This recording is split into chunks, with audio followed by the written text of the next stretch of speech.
This is ContactTalkRadio.com, consciousness in action, and you are taking action into your consciousness by tuning into Contact Talk Radio. And on TuneIn.com, Ping.fm, and Upsnap Mobile. Contact Talk Radio. All right. Good morning and welcome everybody to your Healthy Self podcast and webinar.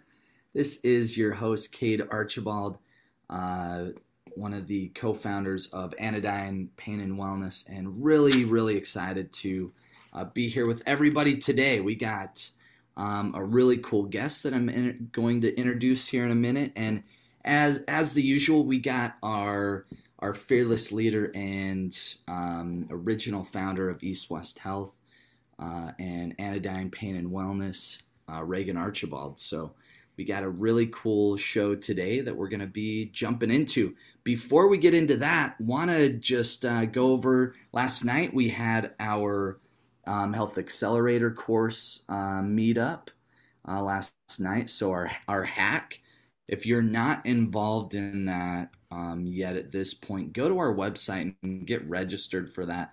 This is where we really dive into solution, like really get into tactics on how to get your health to the next level. That's why it's called the Health Accelerator course. Right now we're focused on a 100-day fat burning challenge, and you can jump in at any time. So go to AccuEastWest.com/hack, HAC. So take a look at that. Our challenge this week, hydration, just starting last night, hydration. So hopefully everyone last night got some really good hydration with some good electrolytes and minerals in your water, some lemon juice, salt, and started off this morning the same way. I had a killer workout and then made sure I got some extra electrolytes and water this morning. So I'm on the right track, Reagan. That's awesome. Well done. Good. I'm getting hydrated right now too. Awesome. Well, today, so Reagan's going to be diving into some really cool insights with our guest today. So our special guest is Dr. Beverly Lawrence. She is a licensed acupuncturist, naturopathic, medical school TA, author, speaker, metaphysician, entrepreneur, workshop leader, and researcher. So amazing. She's done some really innovative and interesting work around neuropathy with microcurrent. And so we're going to be talking a little bit about that today. So without further ado, I'm going to hand it over to Reagan, but welcome Dr. Beverly Lawrence. Yeah. Hello. Hi. Good to have you here, Dr. Lawrence. So appreciate you joining, and thanks everybody for being part of Your Healthy Self. Love having this community. And Dr. Beverly, we met over on Lotus. Is that right? Yes, that's right.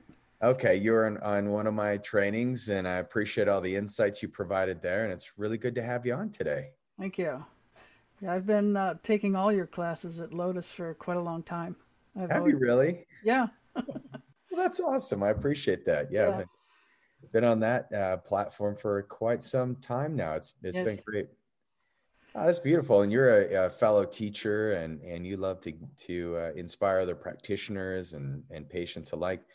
And you're the thing I love the most when we were looking into, hey, should we have Dr. Beverly come talk about neuropathy? I said, absolutely, because she's got a clinic named Dancing Bear, and who else has that? So what is, tell me a little bit about your name and about your background, and I'm fascinated by it. Well, I was in the computer industry in Silicon Valley for many years. I had a consulting company there, and then I got very, very sick, and someone told me to meditate, and I started meditating and went on a whole nother path, and studied shamanism and energy healing and all kinds of things, and got myself healthy again, and decided I wanted to go to medical school. Went to naturopathic school first, then acupuncture school. But I needed to name my business, and I wasn't very good at naming things. So I went on a shamanic journey, and I asked for the name to use, and I was told to use Dancing Bear. So I started the Dancing Bear Healing Center in Chandler. Unfortunately, COVID shut that down. So I'm going to start an online business called Dancing Bear Enlightenment Academy, where I teach my meditation classes and other spiritual classes. And then I'll reopen.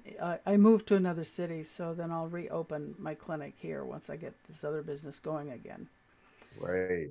Well, it's a phenomenal name. And I've done work with shamans myself, and it's always been transformative. So yeah, when you get the clear insight like that, you're on the right track.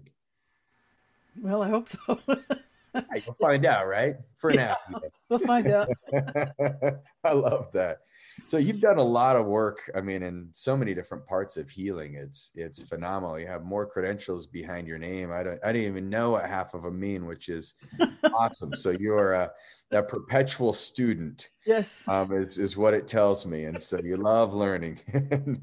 Yeah, and because of you, I've joined FMU and I'm studying functional medicine. So I'll add that to my practice once. Yay! Oh, very cool. Oh, that's so awesome.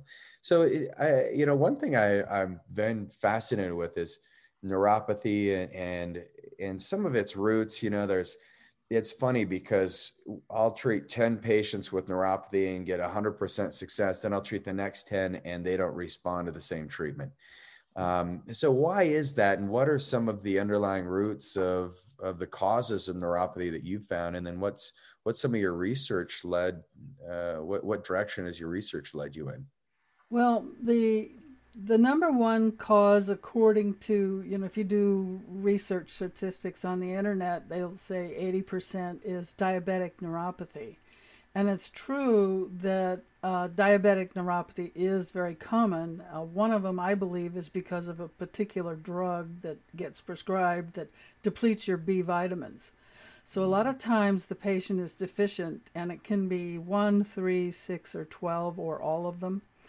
A lot of people don't eat enough vegetables and things, and that's one of the problems. But there's chemotherapy. Certain chemotherapies can deplete swollen feet and ankles, which there's many, many causes. It could be kidneys, could be heart, there's lack of exercise, poor lymph flow. So there's many reasons. So you have to treat the underlying cause.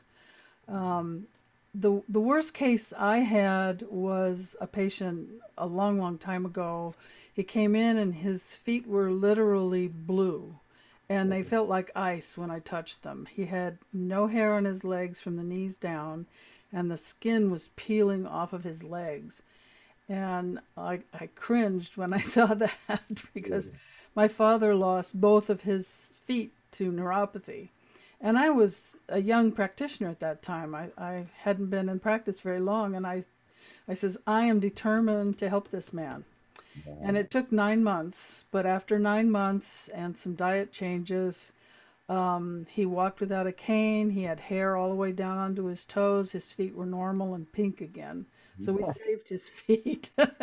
And I decided I'm going to make that my specialty because that's probably the worst I've ever seen. Although I have seen someone else with gangrene. So when you've got sores on the feet, you've really got to address it. And I studied with a guy called Bigfoot who lives out in the desert in Arizona. Yeah. And he said you can treat it with honey. So I said, she refused to go to a medical doctor. I said, you got to go to a medical doctor. No. So I said, then go home and put honey on your feet. So you slowly drip like Manuka or something, honey on the feet. And that got rid of the gangrene. And it was just a little bit of a red sore. So then she was willing to go to the doctor and have it looked at. And they only had to remove the tip of her toe rather than the whole toe. But if you don't catch that right away, then you end up like my dad did. I don't know how you end up with your whole foot gangrene. It's horrible. If you've ever seen that, it smells and it's terrible. One of the references that I used in my study was some podiatrists who also did a study with the same device that were treating wounds. And that's the biggest problem with neuropathy is if you get a wound, you don't know it. And it can get worse and worse. It can get infected. And then that's what eventually leads to gangrene. So it can be quite serious. And people don't typically come into the clinic saying I have neuropathy. They have back pain, they have this pain, they have that problem, and they don't even know they have neuropathy. So I have a 7-point, I took some classes specific from other acupuncturists on how to treat neuropathy. And I came up with a 7-point test, which is, it's also used by podiatrists and other practitioners to test how numb are you. Because, scale of 1 to 10, how much pain is there? People can give you a number. But how numb are you? They can't tell. And there's different kinds of numbness. There's vibrational, there's heat, there's cold, there's room temperature. So I have a 7-point scale that I use, and I'll test them, and that you have neuropathy. And they'll go, oh, is that why I feel this or feel that? Or I have tingling in my toes? Yeah, that's your body telling you have a problem. And it ends up with 3 problems. One is the feet get cold. It can happen in the hands, but it happens in the feet first. So they get cold because of the poor circulation. And as a result, the oxygenated blood is reduced, and the deoxygenated fluids are not being removed. So one of the things we looked for in the test, we used digital imaging, and it would tell us the temperature, the local temperature of the foot, the internal temperature. And it would tell us the oxygenation and the deoxygenation. So you wanted the temperature to go up, the oxygenation to go up, and the deoxygenation you wanted to go down, because you wanted the deoxygenated fluids to be moved out. So we did before and after testing, and we found we had them use the devices for 1 hour every day for 6 weeks. And after 6 weeks, we also had another device that sort of prepped, because we weren't doing acupuncture. If you do acupuncture, you don't need the other device. But because we weren't doing any acupuncture, we used this other device that had light. And so it sort of prepped the area. So the people that didn't have that light, they had an increase in pain. But if you're doing acupuncture with the microcurrent, you're not going to have that problem, because you're addressing the pain with the needles. So the patients that used the light device with the microcurrent all experienced an increase in temperature, an increase in oxygenation, and a decrease in deoxygenation. So we were quite happy with the results after only 6 weeks. Now, I don't recommend doing it daily because you can overcharge. You know what that means when you have too much excess. You don't need excess, so I think 2 to 3 times a week is adequate. And so that's what I do with my patients with severe neuropathy. It's 2 to 3 times a week. And then, maybe if it was 3 times a week, then after a while, twice a week, and then once a week. But always addressing the underlying cause. So if it's diabetic, but I found it's not always diabetic. A lot of people just don't know they have neuropathy. So it's usually some kind of nutritional deficiency. It could be some kind of nerve damage. So you have to look at their meds, and not just their current meds, but what were they on when it happened. And then you look up and read all that little fine print that they don't want you to know about, that you need a magnifying glass. And somewhere in there it'll say, may cause neuropathy, or it may cause a certain depletion of certain vitamins. And so that's what you have to address.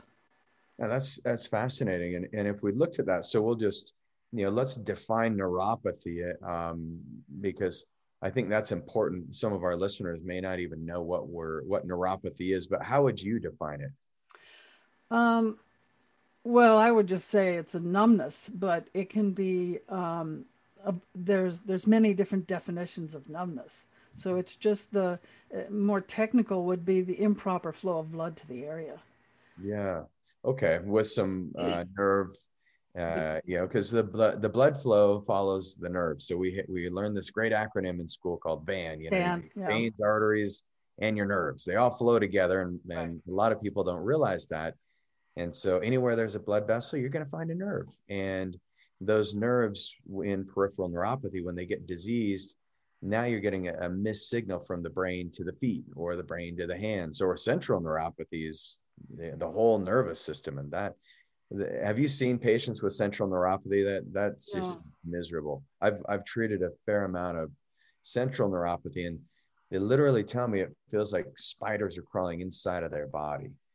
And they say it's the worst experience because that just disrupts every single thing in their life. One of my favorite patients, we were treating him for neuropathy, and we actually got his feet to the point where he could feel hot and cold again. He started to walk without his walker, but he had central neuropathy, and he forgot to put a CPAP machine on, and he passed away that night. So, and I just had seen him the day before, and he was doing awesome. And he completely forgot to put on his CPAP, but because he had central neuropathy, his body couldn't breathe on its own when he was asleep. And so neuropathy can be deadly. Yeah, and it can be painful. A lot of people notice the tingling or they'll get sharp pains. So, especially in the big toe, it usually starts in the big toe. Yeah. And then it'll start moving to the other toes. And that's what people will notice is the pain first. And it's the nerves not getting the blood flow to them. Yeah. Or if it's swollen feet, the swelling can pinch the nerves so they can't react properly. Of course, like you're talking about electrolytes, that's another issue. When people don't get proper electrolytes, then the nerves don't work right either. Yeah. So it can be complicated. Yeah, and I think this is where it goes back to what you said originally, which I 100% agree with, is look at the root cause, because neuropathy, I mean, it can be heavy metal toxicity, smokers have more, because the cadmium they're inhaling all the time. I mean, there's all these things that you want to look at and really define. But one of the things I'm really interested in, I hope this, I don't throw you off course too much, but if you look at it from like a more of a deeper kind of shamanic healing type of root cause, what's going on from more of a spiritual perspective in the individuals you've worked with who have neuropathy? Well, the feet have to do with moving forward. So it could be they have a fear and they don't want to move forward in life, or they don't want to take responsibility for their life, and so they're numbing it off.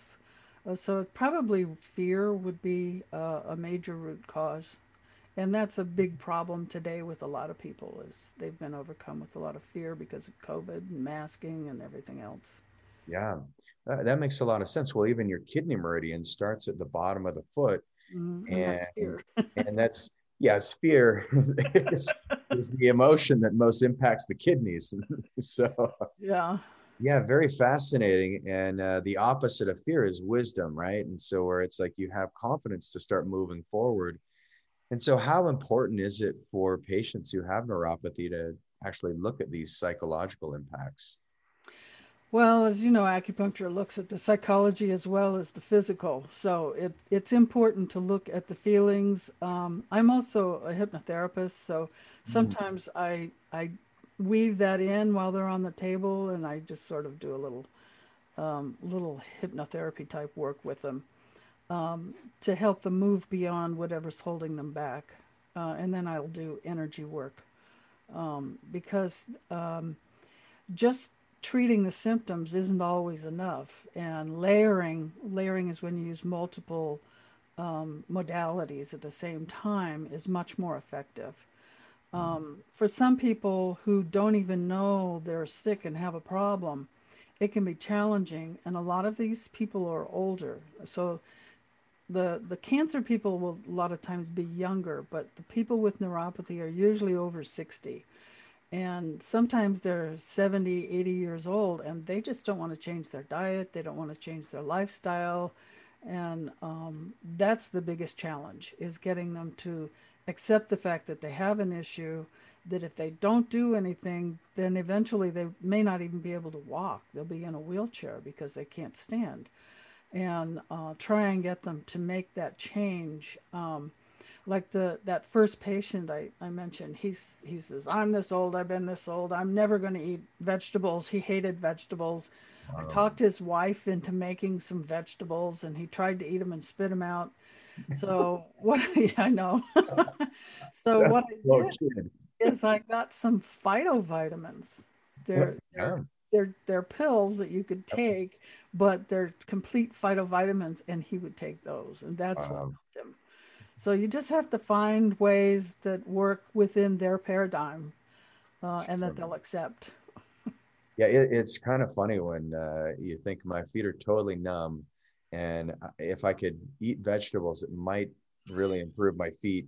But no, I don't like the way they taste, so I'm not going to eat them. Like yeah, that's just so foreign to me. Like I eat the weirdest. Well, you do too. I mean, in Chinese medicine, we're Yeah. eating like snake and we cordyceps, which is like this weird fungus, Yeah. parasite organism. I mean, like we eat Really. the weirdest things because we realize that that's going to improve health, and that's so foreign to some people. Yeah. So Yeah. so this metaphysical side is fascinating. I mean, your PhD, one of your many degrees, is in the from the University of Metaphysical Sciences. Is that Mhm. correct? Yes. My dissertation was on frequency healing because I'm certified in color puncture and I Wow. use tuning forks, Yeah. mostly the Acutonics tuning forks, but I've studied with other teachers as well. And both are very time consuming. And I do acupuncture. So there's three things I've got going. How do I combine all of that using frequencies? And so that was what my dissertation was. And I focused primarily on pain, but you can adapt it for any kind of treatment that you use acupuncture. And it's what color and sound do you want to put on what points in what sequence for healing whatever condition you're working on. And the thing that I found most enlightening was uh, light we think of as being different from sound because it's measured differently. Yeah. But it's actually just many, many octaves higher than sound. And you can actually assign a key to the keyboard, A, B, C, D, E, F, G. You can assign one of those letters to each of the main colors that you want to use, just like you can the sound. If you're playing the piano, you've got certain keys. You're just way up in a higher octave. And so I had this vision of creating a device that would say, on this point, put this right over that point, and it would tell you when to move it, and it would send the right light and sound down into the device. Wow. But um, I'm not an engineer, so I never figured out how to make that work. Well, I mean, conceptually, though, I mean, we can measure the octaves, right? Hmm. Yeah. And we know how to manipulate the octaves Hmm. with light. It sounds like light is. I didn't realize that light went actually a higher octave than Yes. sound. Yes. And so if we can measure it and manipulate it, then there's got to be someone out there who, if it's not already created, it could exist. So that's a genius idea. Because so tell me, when you say that the light is a higher octave, I'm just assuming that the higher the octave is, the higher the vibration is that allows for Yes. greater healing. Is that a correct assumption? Yes. Well, the higher the octave, the more it breaks up structures. The Okay. lower the octave, the more healing. It's kind of like Hmm. cold will reduce inflammation. I wish We wish. inflammation and pain, and then the heat is what heals it. Well, it's the same with the vibration, the really high octaves. So if you use a really high tuning fork, that'll break things up and break up blockages and body armor and things like that. And then the lower, deeper sound is what brings in the healing. Hmm. Um, so if So you it's a can combine combination. those, yeah, it's pretty magical. Wow. And so when you're looking at neuropathy, um, what are you doing first? You're doing the higher octave, and then you're moving down the vibration channel into the healing as the treatments go on, or Well, you do that's it what the all in one. microcurrent device does.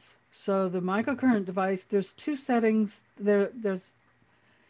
I have several different devices, but the one I use mostly at this point in time, there's two settings that I will primarily use. So when I first start with a patient, I'll use a setting that is very powerful for pain and moving things and getting things going. And then once I start seeing the improvement and they're out of an acute phase, there's no pain anymore, there's just some numbness left, I switch and I start using solfeggio frequencies. I don't know if you're familiar with solfeggio. No. Oh my, oh, that's awesome. I found if you use solfeggio frequencies and you go through the different frequencies, each frequency heals something different. So you're healing at many different layers. Now you can get solfeggio music. So I always play solfeggio music while they're on the table. But this is in addition to the music. Got it. So can you, it sounds like an Italian name, solfeggio, but what is, how do I spell it? Solfeggio. Okay. And it's thousands of, well, whenever the Greeks were over 2,000 years ago. Great. Okay. Wow. Yeah, it's very ancient teaching about frequencies. The whole universe, if we can get into some physics here, the whole universe is frequency. Yeah. The only reason things look solid is because their frequency is so low that it appears solid. But once your third eye opens, you start looking at things and you don't see solid things, you see light. And so when people talk about the light body, what you're seeing is the DNA is actually just light. So if you follow Bruce Lipton, he has some awesome classes, some workshops on it, and he's done research, medical research, where they used what do they call it? It was a type of radioactive isotopes. There you go. They used isotopes in the blood, and then they were photographing it, and they could actually see the channels that the cells communicate with each other through light. So our cells are communicating with light. So there's van, but it should be vein. They should put E on the end for the energy. Totally. Because there's more channels in the body communicating, and some of those channels, if you do an aura photo, our whole energy field around us is part of who we are. And if you look in the brain, all of our memory and everything isn't in the brain. It's outside of us. And if you do a digital image of the heart area, it's actually bigger than the brain. So we have three brains in the body, right? We have the belly brain, the heart brain, and the mind brain. Yeah. So the belly brain is where our feelings come from, our emotions, and then the head brain is where our thoughts are coming from, but our heart brain is actually the biggest, and it integrates the feelings in the head. So when people are acting without thinking, they're just coming from their emotions, their heart isn't integrating. Or if they're just thinkers and they don't consider their feelings, then they're not integrating the belly brain. So the heart is supposed to integrate those two brains. So then when you get someone who has all three brains integrated, now you have a mature, calm person. And that's when the three brains are integrated. But most of this is coming from the heart. So you learn when you're in metaphysics and really advancing, you start listening through your heart, not through your senses. And that's when the world changes. That's when everything changes. You experience the world very differently. You can see through the veil. You can travel through time. That's what shamans do. They travel through time, and time no longer exists, which is what people talk about in they say 5D. I don't like to use the word dimensions because in physics, dimensions has a specific meaning, and that's not what's intended. I call them realms. Well, and this is phenomenal. This is fascinating. So, Einstein thought, maybe we could travel. We have to catch up to the speed of light to time travel, right? But the problem is, as you speed up, the mass starts to accumulate, and you physically can't do it. So what you're saying is, from a frequencies or a vibrational perspective, when you say shamans can time travel, and actually I worked with some kahunas in Hawaii, some kind of Hawaiian priests, and they claim the same. And I'm like, okay, well, from a physics perspective, it's just impossible to time travel because your body will just disintegrate when the mass gets sped up that quickly because it just accumulates. And so tell me about it from an energetic perspective, because I'd love to time travel. If you can take us back to like maybe Maybe I'd love to see like the 1500s and the Renaissance and meet Michelangelo. Well, time only exists when there's mass. So you Yeah. have to let go of mass. So that's There you why go. when you do a shamanic journey, you lay down because you want the body. So people say you have to raise your vibration. You're actually going to lower the vibration of your body. You want it in delta. That's Oh, why really? becoming Okay. a lucid dreamer is so important because now your Yeah. body is asleep and it releases a hormone, I can never remember the name of it, that literally takes your skeletal muscles and you cannot move. Right, Mm, so you want to be in delta but awake. So your brain, you want to be in gamma, but you want your body in delta. So yeah. now your body is completely asleep. It's not, now you don't have any mass. And now you can travel in time because you don't have mass. So Wow. it's like I've had 5 near-death experiences. And the first time I was actually an atheist at the time, Yeah. and I was in surgery, and I thought, all of a sudden I went, why is everybody leaving me? I thought they were leaving me because I was awake during the surgery. They couldn't knock me out. And I thought, why are they? And I was tried to raise my hand, and I realized I didn't have a hand. And then I tried to yell, and I realized I wasn't breathing. I went, wait a minute, what's going on? I realized I was moving away from them. And then I went into this white tunnel. Well, I just had my daughter, and I just thought, no, I'm not leaving. I have a daughter. I'm going to stay. It was later when I got really sick and had more near-death experiences that I realized, oh, I shouldn't be an atheist because there really is a divine presence. It's not what we think of as the God with a beard on a throne somewhere, but there is a divine presence, a consciousness. And we Mm, can tap into that because we're part of it. So yeah. once you tap into that, then you can do whatever you want. And like many years ago, I wanted to visit, who started the TM movement? Um, Maharishi. And I wanted to ask him a question, but he was alive at the time and he was living somewhere in Europe. So I thought, well, I'm going to go and ask him a question. So I journeyed to him and asked him my question, and he says, you need to talk to Guru Dev, which was his teacher, which Mm. I always really admired his teacher. And I said, that's the way he died is the way I want to die. And I said, okay, but he's dead. How do I talk to him? He says, he's not dead. He's meditating in a cave. And he told me where in the Himalayas to find him. So I journeyed over there, and sure enough, there he was. And I talked to him. And so there are beings like that, very high level beings that are meditating, helping humanity. They're just on the other side of the veil. Mm. So with our senses, we can't see them. But if we let go of this physical plane actually not existing, then you can see through the veil and you see these other beings that are all around us. Wow. Okay. And you've experienced that in 5 near-death experiences. I had a patient of mine who wrote a book on, he would interview people who had near-death experiences. And literally, yeah, if you don't believe that there's a higher power out there, then yeah, people are mistaken. I've never, fortunately, never had a near-death experience, but just reading his book, it was phenomenal and apparent to see that there's just a whole nother world out there that we are not aware of. And so much of our life, we're walking around blind, and Yeah. if you don't believe in frequencies, well, and you're listening to this show, well, this show is broadcast through frequencies, right? Yes. You and I can talk here through frequencies, But we don't and see them.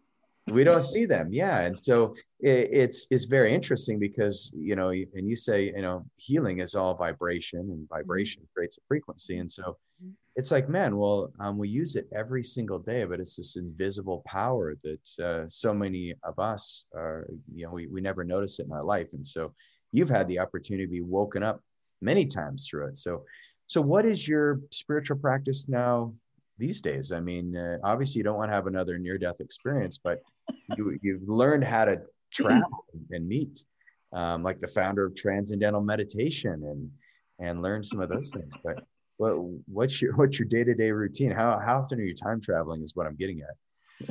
Well, I'm a big proponent of meditation. Obviously, I wrote a book on it. That's the second edition. The first one I wrote in 1999. Um, Um, I lead meditation groups. I have a drumming circle that I lead.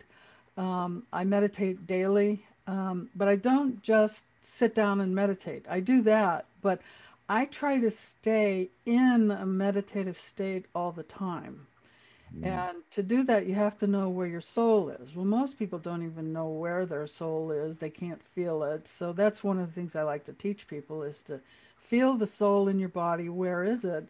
And for many people, it's below the heart, and you need to bring it up at least to the heart. But I like for people to keep it next to their monad on top, and then just move it down when you need it down. So that's part of my practice is trying to stay in that meditative state 24/7. I say a lot of prayers. I do rituals. I have altars all over the house. My house is like an ashram, so I try to live in that state all the time. wow. So that's what I do, because one of the things I teach is how to become a radiant healer. So you don't have to have a healing practice to be a radiant healer. You're just the kind of person that people want to be near, because when they're near you, they feel better. They Wow. feel like they're being healed. Like I have a way of standing in line where nobody bangs into me, but I'll have people in front of me rip their head around like, who's behind me? Because they feel my energy. Yeah. It's a Qigong stance that I was taught. So when you stay like that, bad things don't happen anymore. Yeah. You know what's coming. You know what's going to happen. So you can avoid things. You know, oh, today I shouldn't do this, or I should do that, or I should go to work a different way today. And you may never know why. But I've just learned to always listen to my higher guidance. And that's why I try to stay connected all the time. And then when you're with a patient, especially, sometimes I'll just say something, I don't even know where it came from, but it's coming through me. And Yeah. they'll come back later and say, you know, when you said this, it changed my life. And I don't even remember saying it. But that's because it's their soul is coming to my soul, and it's just coming through me. It's not from me, because, you know, I don't know everything. Right. Well, my teacher used to, my Japanese teacher used to train us. You know how the insertion tubes and the acupuncture needles are they're clear and transparent. She said, you're just the insertion tube. Right. And so I've experienced that same thing where I'm, sharing advice with a patient, and they're crying, and then I'm like, where did that come from? Because I have no idea, but it was not from me. It wasn't like Right. Reagan's like cut and dry. Here's what Reagan thinks. It's like, no, that was not at all what Reagan thinks. It's what you need, And so, Right. yeah, those universal messages are really powerful. Mm-hmm. And so you do a lot. You build up your life. If your whole house is like an ashram, you put these triggers in place to remind you that you are a spiritual being having a physical experience, to borrow I think it's a 12-step phrase. But just thinking about that, I think everybody can do that. Do you coach your patients on becoming healers, and coach your patients on how to change their vibration? Those that are interested come to my classes, and they buy my book, and they do my workshops and things like that.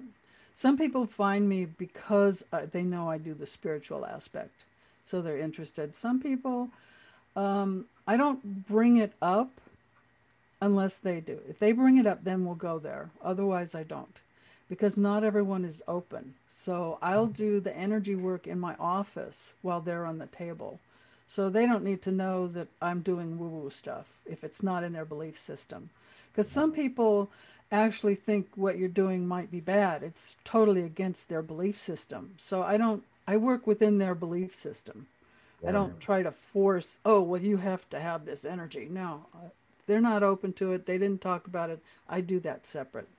Yeah.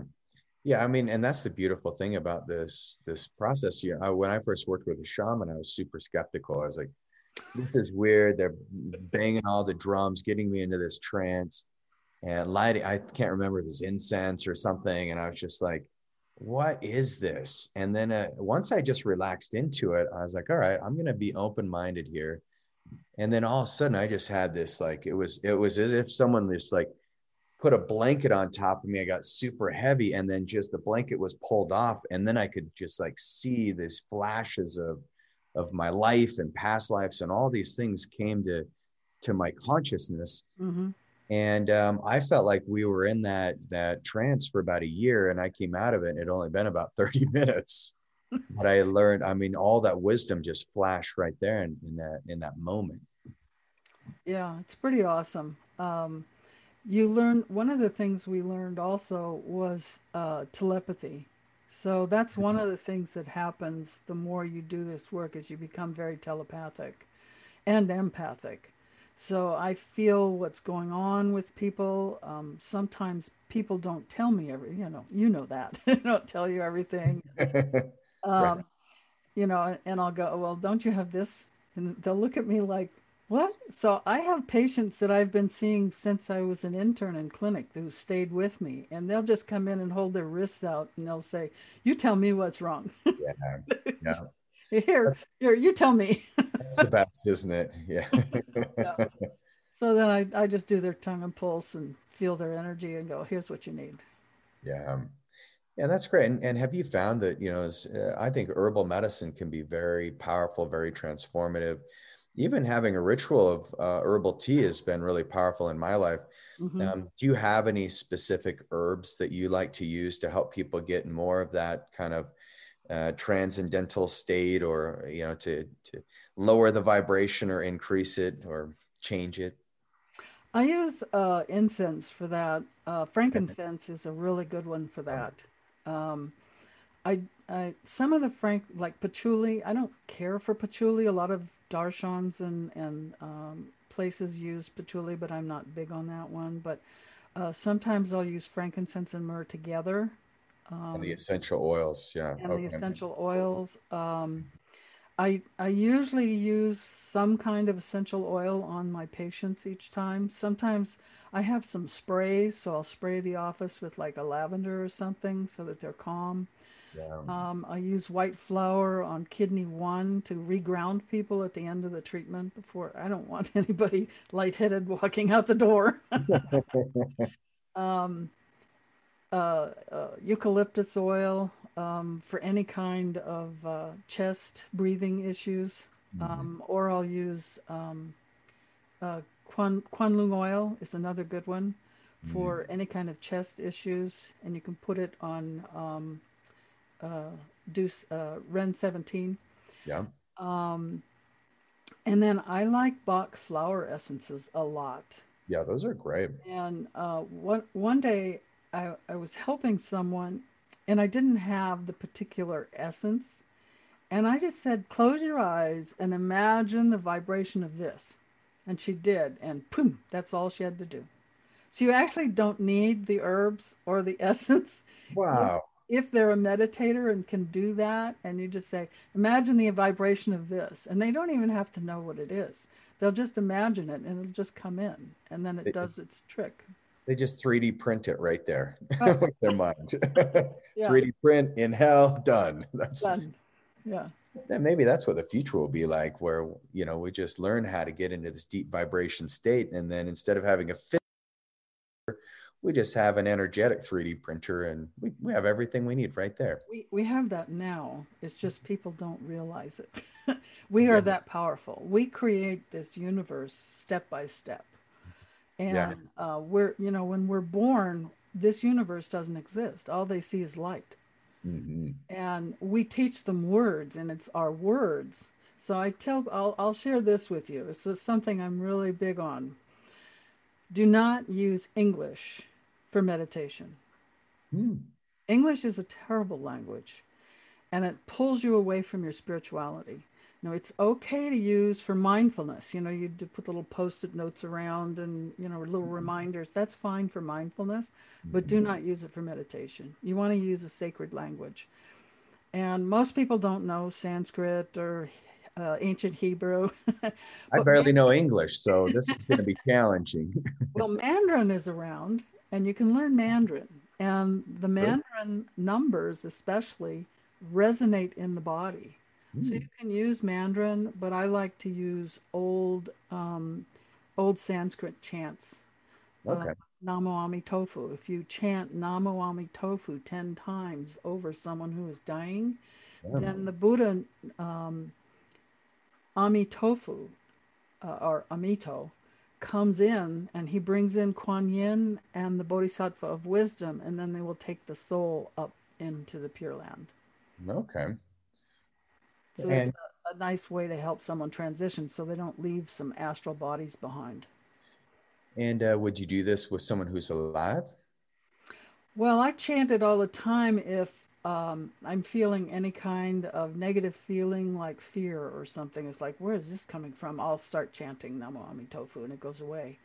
So it's really good to use all the time, but it's specifically 10 times for someone who is dying to help them transition without fear, because you're actually not dying. You're just Yeah. leaving this body behind. It's a transition, and you've experienced it 5 times. So Well, that, one time was with my shaman training. You can't become a shaman and graduate without having an NDE, so they induce one. oh, really? Yeah. I'm inducing it like anesthesia induction or No, trans. well, I'm not allowed to say how they did it. We were sworn to secrecy, but I know in South American cultures they use drugs. We didn't use drugs, but there are ways you can induce an NDE. Wow. I'd imagine with holotropic breathing, which I've done a considerable amount of, you can get in that state. So so when you say without drugs, I'd imagine it had to have something to do with breathing. And you can't say it, but I'm creating fiction right in my head right now. So, so Well, let's. my next three NDEs were very, very different. There was no white tunnel. And I always thought, maybe I'm mad at I don't understand, because I didn't have that white tunnel after that.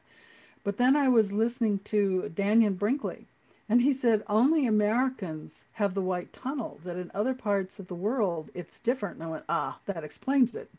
Because I only had it when I was an atheist. It was the only time there was a white tunnel. So people will have different experiences depending on their belief system and their values. Really? Yeah. Yeah, and that's what the author of my patient who wrote this book on past life experiences. Yeah, people who were Christian had a certain experience. People who were Buddhist had a specific experience. People who were Hindu had a different experience. Islam. I mean, it was crazy just to see how our consciousness kind of framed the subconscious experience in this, kind of transcendental place. And I thought it is really interesting. So if we look at this as we kind of come to an end, and we tie this all back to neuropathy, the thing you said that I feel was really, I mean, you've said so many amazing things, but the one thing that I look at tying it all in is when you look at the feet in neuropathy from a metaphysical perspective, it's the feet help you move forward with confidence in life, and they give you direction and have, purpose. You could say your destiny is manifest in the kidneys. So your destiny is like planted firmly on the earth. Mm-hmm. And fear is that emotion that gets in the way of it the most. And so if we say, if we summarized everything, we could look at that. The metaphysical experience could be the most important part of this healing journey for neuropathy. Mm-hmm. But how would you kind of put this all together, all your, the meditation, the shamanic healing you do with the vibration? What does it look like when someone comes in to work with you on all of these levels? What does it look like? I'm not sure what you're asking. I Imagine I have neuropathy and I'm coming in, but I need to go deeper and work on these things. So maybe just walk somebody through what the experience would be like in working with you when they've got neuropathy. Well, what I do is I try to find out what they're not telling me. Yeah. This is especially true for cancer patients. They come in, and when they start crying and say, I've never said this to anyone before, we've got them. Now their cancer will go away and they'll be cured. With neuropathy, it's more difficult because there's so many different layers that cause the problem. But I look at things a little bit different. I look at love versus fear. Those are feelings. Everything else is an emotion. So love versus fear is in the heart, and all the emotions are in the belly brain. So when you have fear, you're not in love. If you're not in love, you're not grounded, you're not in touch with the earth, you've got all kinds of problems. So not everyone that comes in is in a state of fear. Some people are in a state of anger, or now anger, that's the liver, but anger hides everything else. So you have to clear the anger to get at what's underneath. You can't even see it. So it just depends on what I see, how deep I need to go. And for neuropathy, I find that people are just not grounded, and they're not in touch with who they are, and they're not taking care of themselves. So we've got to get them on the right diet, on the right thinking. It's very complicated because it's so layered. Because neuropathy comes later. You have many other issues before you got neuropathy. Yeah. So you've got to deal with, if you know anything about homeopathy, homeopathy works backwards. It's like you had something happen as a child, and then you had one thing layer on top of another. So you get the right homeopathic pellets or whatever remedy, and you start going back in time. So you'll ask the patient, okay, where are you now? Well, it's like, I had this problem when I was 30. Okay, keep going. Okay, and a few weeks later, well, now I had this problem when I was 20. So you're on the right track because they keep getting younger. And then I had this when I was 6. And now they're cured. And that's how I look at healing the neuropathy. You're going backwards in time, trying to heal what's the current thing, and then keep going back, and then finally you can get rid of the neuropathy. Yeah. Well, that is so powerful. And then if somebody wants to work with you in your meditation courses, which just from what you said, your physical clinic is not yet opened, and we did have one of our members here asked about when it will be open and where. And then so maybe you could talk about that, and then talk about how people can work with you virtually. Well, I do take online appointments.